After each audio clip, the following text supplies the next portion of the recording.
இன்றைய தியானத்திற்குள்ளாக நாம் எடுத்துக்கொள்ளப்பட்ட தலைப்பு ஆத்ம ஆதாயம். தலைப்புக்கான வசனம், நீதிமானுடைய பலன் ஜீவ விருட்சம், ஆத்மாக்களை ஆதாயப்படுத்திக் கொள்கிறவன் ஞானம் உள்ளவன். நீதிமொழிகள் 11:30.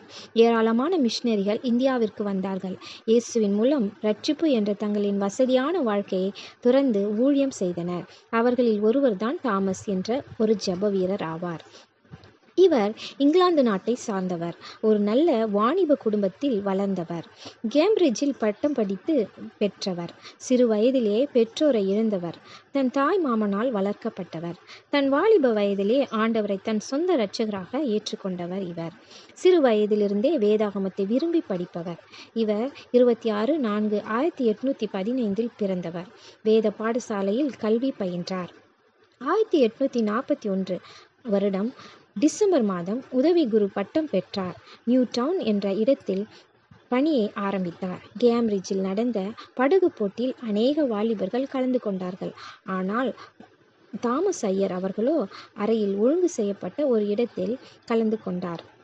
அவர் பேச எடுத்துக்கொண்ட தலைப்பு, நம்முடைய தாளந்துகளை அதிகமாக பயன்படுத்தக்கூடிய இடம் உள்நாட்டு சபைகளா அல்லது வெளிநாட்டின் சபையில் இருந்தா என்பதாகும். பரிசுத்த ஆவி உங்களிடத்தில் வரும்பொழுது நீங்கள் பலனடைந்து எருசலேமிலும் யூதேயா முழுவதிலும் சமாரியரிலும் பூமியின் கடையானதிலும் எனக்கு சாட்சியாய் இருப்பீர்கள் என்றார். வசனம் அப்போஸ்தலர் 1:8. சகோதரரே, நீங்கள் சுயாதீனத்திற்கு அழைக்கப்பட்டீர்கள். அந்த சுயாதீனத்தை நீங்கள் மாம்சத்திற்கு ஏதுவாக அனுசரிக்காமல் அன்பினாலே ஒருவருக்கொருவர் ஊழியம் செய்யுங்கள். வசனம் கலாத்தியர் 5:13. மேலும் ஆரோனைப் போல தேவனால் அழைக்கப்பட்டால் ஒழிய ஒருவனும் இந்த கனமான ஊழியத்திற்கு தானாய் ஏற்படுத்தவில்லை. வசனம் எபிரேயர் 5:4. CMS விரிவாக்கம், கிறிஸ்டியன் மிஷனரி சொசைட்டி தாமஸை மிஷனரியாக ஏற்றுக்கொண்டது. 20/11/1845 இந்தியாவிற்கு பயணம் மேற்கொண்டார்.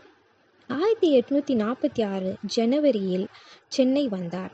அங்கு தங்கி 6 மாதம் காலத்தில் தமிழ் கற்றுக்கொண்டார்.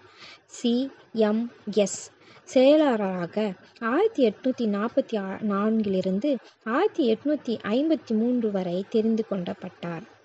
இவர் பணி செய்த இடங்கள் தமிழ்நாடு, கேரளா மற்றும் ஆந்திர மாநிலம் ஆகும்.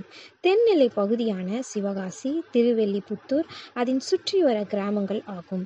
வடநெல்லை பகுதியான திருநெல்வேலி, ஆழ்வார், திருநகரி அதன் சுற்று கிராமங்கள் ஆகும். அவர் நெடுமுழங்காலில் ஜெபித்தவர். அவர் சந்தித்த கிராமங்கள் சுமார் 1400 ஆகும். இன்று திருச்சபை இல்லாத கிராமங்களே இல்லை. தீவிர இந்துக்கள் உள்ள இந்த பகுதிகளில் அநேக தரம் கல்லெறியப்பட்டார். காச நோய்க்கு மருத்துவம் இல்லாமல், நல்ல ஆகாரம் இல்லாமல் தன்னுடைய 43 வயதில் சிவகாசியில் இறந்தார். தேவனுடைய ஊழியக்காரனை பிதாவானவர் கனம் பண்ணுவார். ஆமேன். ஜெபம் செய்வோமா? நல்ல ஆண்டவரே, உம்முடைய மேலான நாமத்திற்கு ஆத்தும ஆதாயம் செய்ய எங்களுக்கு ஊக்கத்தை தாரும். ஆமேன்.